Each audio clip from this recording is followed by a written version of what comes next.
എനിക്ക് വളരെ സന്തോഷം ഇതിന്റെ കൂടെ ഇങ്ങനെ കൂടാൻ കഴിഞ്ഞതിന്. പിന്നെ രാവിലെ നമുക്ക് ഈ കാര്യങ്ങളൊക്കെ ഇങ്ങനെ ചിട്ടയായിട്ട് കൊണ്ടുപോകാൻ സാധിക്കുമ്പോൾ ഉള്ള ഒരു സന്തോഷമുണ്ട്. പിന്നെ ഈ പറഞ്ഞ പോലെ ഈ കൈകൊണ്ടൊക്കെ ഉള്ള ഈ എക്സസൈസുകൾ കാര്യങ്ങളുണ്ടല്ലോ, അത് ചിലതൊക്കെ നന്നായിട്ട് സ്പീഡാക്കാൻ പറ്റുന്നുണ്ട്. പിന്നെ ചില കാര്യങ്ങളൊക്കെ പഠിച്ചു വരുന്നേ ഉള്ളൂ. സാറ് ഇപ്പൊ ഇന്ന് സാറ് കുറെ പുതിയതായിട്ട് കുറച്ച് കാര്യങ്ങളൊക്കെ കാണിച്ചല്ലോ.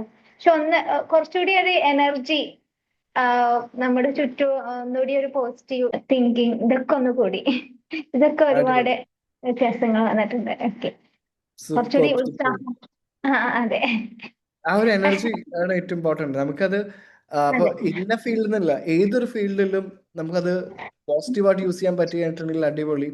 മാമിന് മെമ്മറിയിൽ ഇമ്പ്രൂവ്മെന്റ്സ് ഒക്കെ കാണുന്നുണ്ടോ? ഉണ്ട്. ഞാനിപ്പോ മാത്സ് ഇങ്ങനെ ചെയ്യുമ്പോഴേ കുറെ കൂടി ബെറ്റർ ആയിട്ട് നമുക്ക് ഓരോ ദിവസവും വരുമ്പോ ചെയ്യാൻ പറ്റണുണ്ട്. ഇത് മെമ്മറി. മക്കൾക്കും കൂടി പാസ് ചെയ്യുക. ഈ തോട്ട് പ്രോസസ് ആണെങ്കിലും അവരെ നമ്മൾ മക്കളോട് യൂസ് ചെയ്യുന്ന വാക്കുകളും ഇമ്പോർട്ടന്റ് ആണ്. ഇവൻ അവർ കുഞ്ഞു കുട്ടി ഉറങ്ങി കിടക്കുമ്പോൾ വരെ നമ്മൾ ചുറ്റും സംസാരിക്കുന്നത് അവർ സബ് കോൺഷ്യസ്ലി അവർ റെക്കോർഡ് ആവുന്നുണ്ട്. വളരെ ഇമ്പോർട്ടന്റ് ആണ്. നിങ്ങളത് വളരെ ശ്രദ്ധിച്ചു വേണം യൂസ് ചെയ്യാൻ.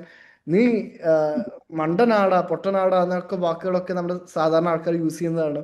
അതൊന്നും കുട്ടികളോട് യൂസ് ചെയ്യാതെ എന്ത് അടിപൊളിയായിട്ടാണ് നിങ്ങളുടെ വർക്കുള്ളത്.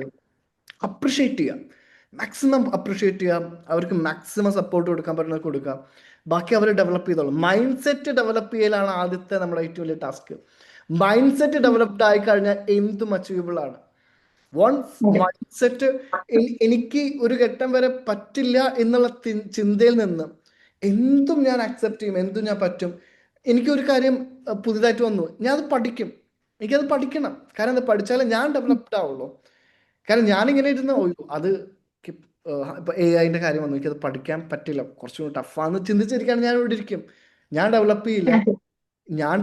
എന്ന് പറയുമ്പോൾ എൻ്റെ കമ്പനി ഡെവലപ്ഡ് ആവില്ല. എൻ്റെ കമ്പനി ഡെവലപ്ഡ് ആവില്ല എന്ന് പറയുമ്പോൾ തന്നെ എൻ്റെ എംപ്ലോയീസുകൾ ഒരാളും ഡെവലപ്ഡ് ആക്കാൻ സാധിക്കില്ല. ഇപ്പോൾ ബേസിക് ആയിട്ട് എല്ലാം സ്റ്റാർട്ടിങ് ചിന്തയിലാണ്. പിന്നെ ഇത് ചെയ്താൽ ഞങ്ങൾ ചിന്തിച്ചു, ഈ ലോകത്തിലില്ലാത്ത എന്താണ് അൽഗോരിതം നമ്മൾ ചെയ്യേണ്ടത്. ഒരു കുട്ടിക്ക് ഏറ്റവും ബുദ്ധിമുട്ട് എന്ന് പറയുന്നത് നമ്മുടെ സിസ്റ്റം പഠിക്കണ കാര്യങ്ങൾ അണ്ടർസ്റ്റാൻഡ് ചെയ്യുന്നു, പക്ഷെ അവൻ മറക്കണ കുറെ കാര്യമുണ്ട്. ഇപ്പൊ അജിത് സാറിന്റെ കഴിഞ്ഞ ഒരു സ്പീച്ച് ഒരു സ്കൂളിൽ പോയി എനിക്ക് ഭയങ്കര ഇഷ്ടപ്പെട്ട കുറച്ച് കാര്യങ്ങളുണ്ട്. അദ്ദേഹം പറഞ്ഞ കാര്യം, 9ാം ക്ലാസ്സിലെ മാത്സ് പാസ്സാവണമെങ്കിൽ 33 മാർക്ക് കിട്ടണം എന്നാണെങ്കിൽ ഫസ്റ്റ് ചാപ്റ്ററും സ്റ്റാറ്റിസ്റ്റിക്സും ഡ്രോയിങ്സും മാത്രം പഠിച്ചു പോയാൽ മതി, അല്ലെ? ഫസ്റ്റ് ചാപ്റ്ററും സ്റ്റാറ്റിസ്റ്റിക്സും ഡ്രോയിങ്സും മാത്രം പഠിച്ചു പോയാൽ അവർക്ക് 33 മാർക്ക് കിട്ടും. അതിന്റെ അർത്ഥം ബാക്കിയുള്ള ചാപ്റ്റേഴ്സ് അവൻ പഠിച്ചിട്ടില്ലെങ്കിൽ അവൻ ബേസ് ഇല്ലാതെയാണ് പോണത്. ആ മാർക്കിന് വേണ്ടി പഠിക്കുകയാണെങ്കിൽ അവൻ എവിടെ മറന്നു എന്ന് നമുക്ക് അണ്ടർസ്റ്റാൻഡ് ചെയ്യാൻ പറ്റില്ല. അതെല്ലാം പഠിക്കണമല്ലോ. ബുക്കിൽ എന്താണുള്ളത് അതെല്ലാം മനസ്സിലാക്കണം, പഠിക്കണം, ബേസ് ക്ലിയർ ആവണം. എന്നാലാണ് ഡെവലപ്പ് ചെയ്യാൻ സാധിക്കുള്ളൂ. ആ ഡെവലപ്മെന്റ് ഹാപ്പൻ ചെയ്യണമെങ്കിൽ ഈ പ്രോസസ്സിലൂടെ പോയേ തന്നെ പറ്റൂ. And Sridevi ma'am, thank you so much again. നല്ലൊരു thank you. Thank you sir.